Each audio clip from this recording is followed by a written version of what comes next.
Hello everybody, this is Lord Phantom here, and last time we did one of my most favorite creepypastas of all time,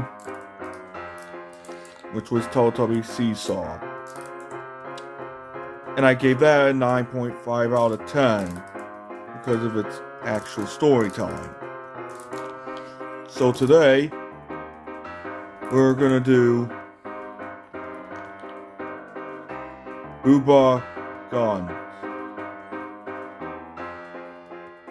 Yeah. This one's gonna be a doozy for me. A very, well, doozy.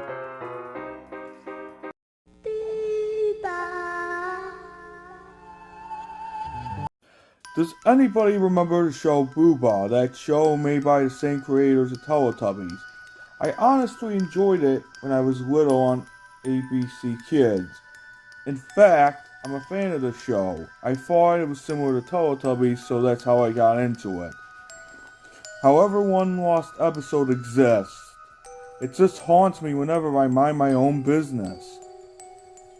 It was a sunny day and I was sitting at a table having a sandwich. After having it, I thought I might find another missing DVD buried around my yard.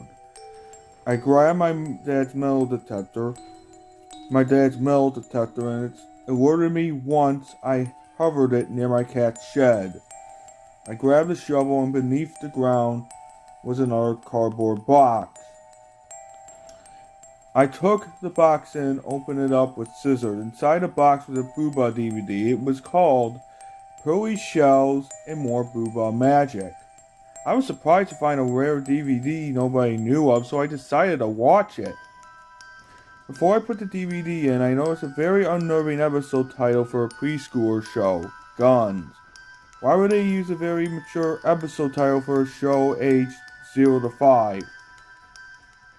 Is this going to be like Teletubbies Guns? Because if it is, it's not going to be a good one. However, I assured myself that the episode would just have toy guns. Yeah, that's appropriate. When my parents came home, my mom approved of me finding a DVD. On one rainy day, my parents were at work and my older sister was spending time with her best friend. At that moment, I realized I should watch the new DVD I found. I inserted the DVD in the warning screen, ABCD indent, and ABC for Kids indent were normal. It then took me to the menu. It consisted of the Boohbahs in the pink background of the Boo Zone. I don't know much about Boohbah, so I'm just gonna go along with it. The 4 episodes on the DVD were Pearly Shells, Fairground Thing, Heavy Suitcase, and Guns. I hit play all and I enjoyed the first 3 episodes. Good for you. Oh boy, the last episode was entirely messed up. After watching the first 3 episodes, there was a warning. This episode demands parents to prohibit their children from seeing this episode as it contains graphic imagery, disturbing contents, and sounds. Viewer discretion is advised. This is bad, I told myself. I saw the lost episode for Teletubbies and I couldn't stop thinking about it. The episode started with the intro, however the sky was all blood red. Also the child narrator said, Boohbah, in a demonic monotone. What is going on? I said, worrying for a bit. At that moment, the Boohbah emerged behind the ocean and even flew towards 2 children from the UK. Instead of looking afraid of the blood-red sky, they were still excited to see the Boohbah. The Boohbah then flew to Australia, but the Australian children also didn't mind the blood-red sky.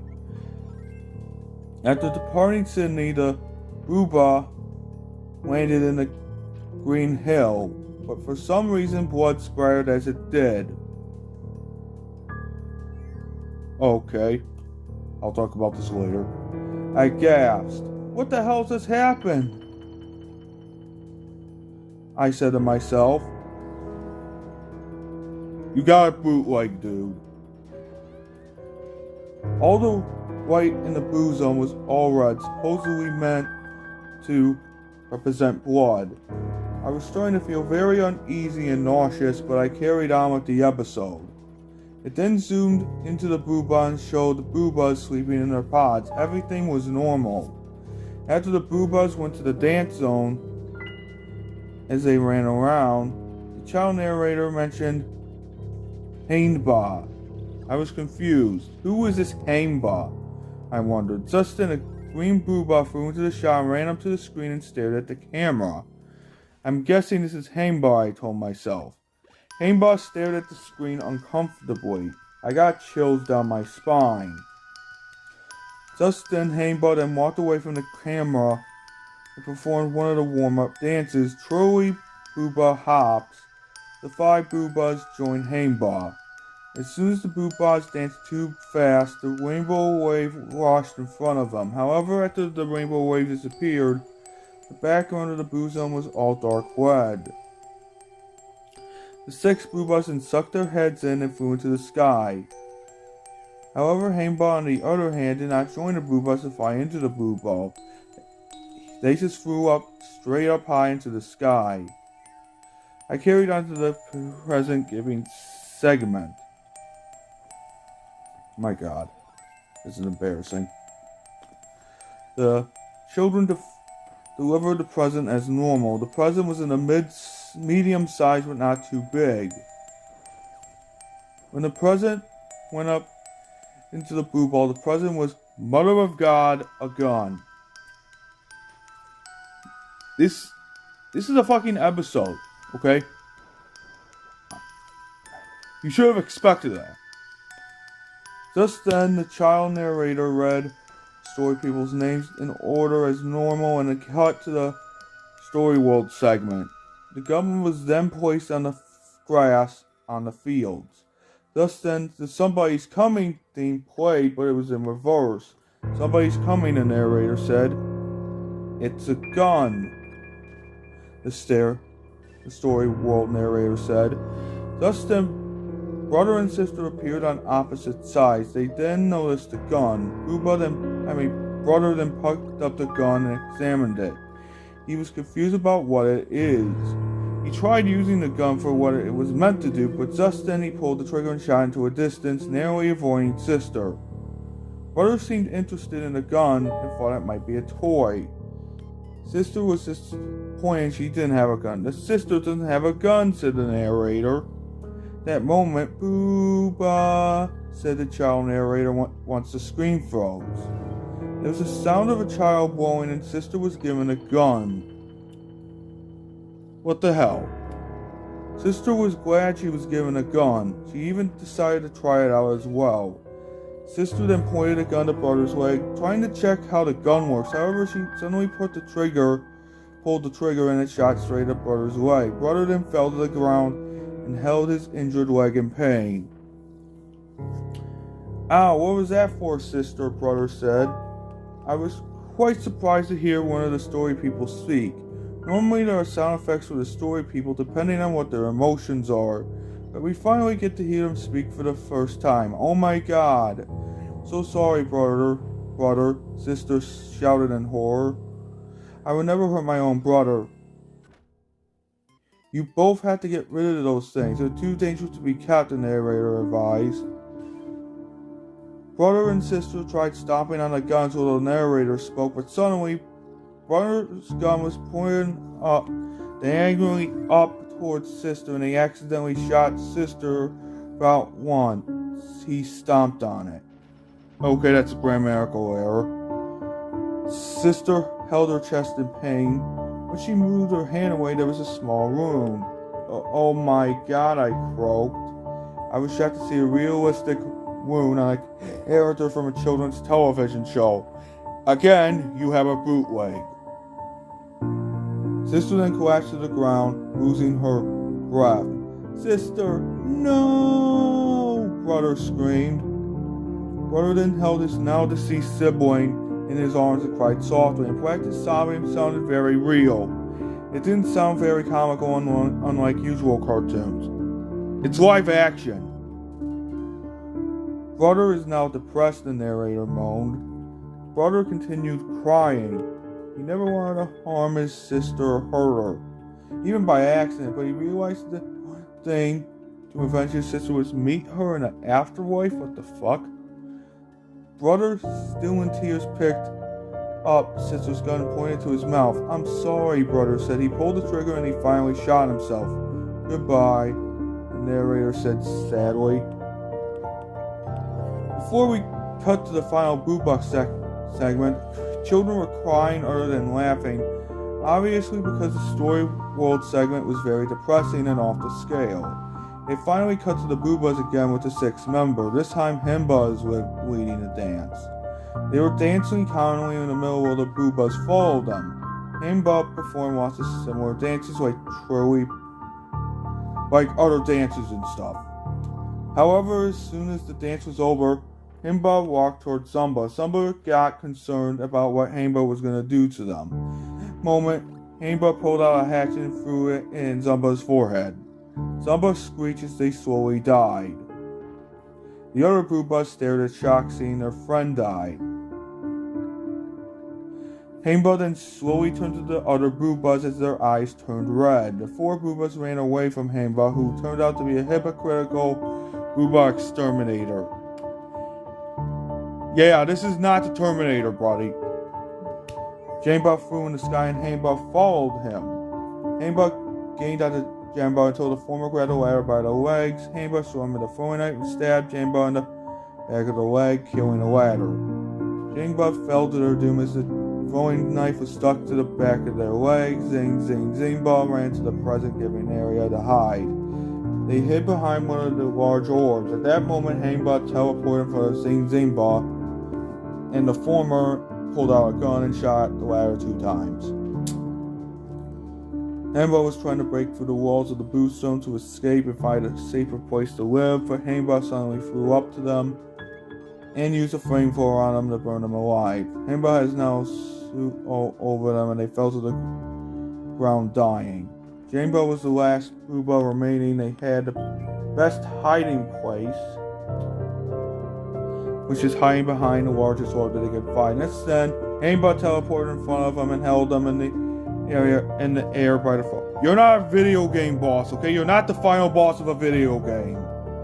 Himba finally spoken like any of the main Boohbahs. You 5 Boohbahs mean nothing to me. I was hired by the planet Eliminator to exterminate you. I'm sorry, but things must be the way they have to be. Good riddance. Himba's eyes glowed red and white, and they used heat vision on Jumbo's eyes. He's not a fucking Powerpuff Girl, okay? He's not a fucking Powerpuff Girl or Superman. Himba then let go of the now dead Jumbo, leaving them to drop on the ground. All the Boohbahs had died. Why would he kill such innocent creatures?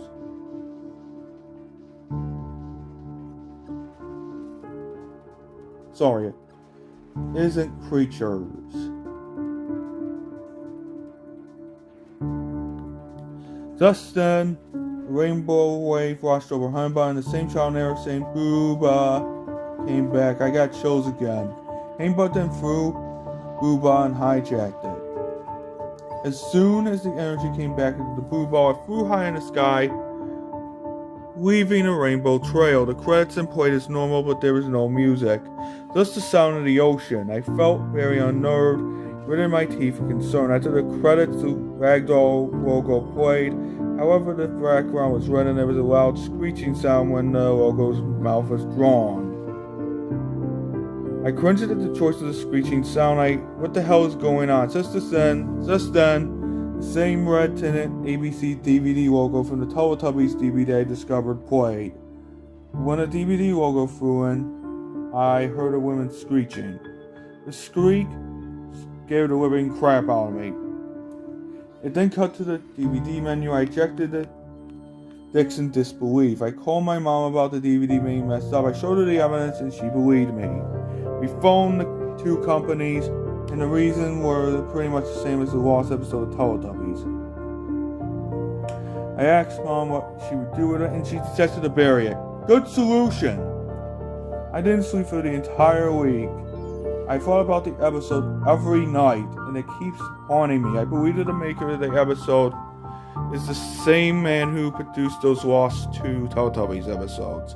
You should always think before you watch the Lost DVD you find underground. My god, that was a mouthful for 14 minutes. I have to say, this is... Before I give you my criticism, I would look at the comments, but I'm not looking for the comments of this section. I'm sorry. I don't want to make this video as long as it is, so I'm going to give you my final thoughts.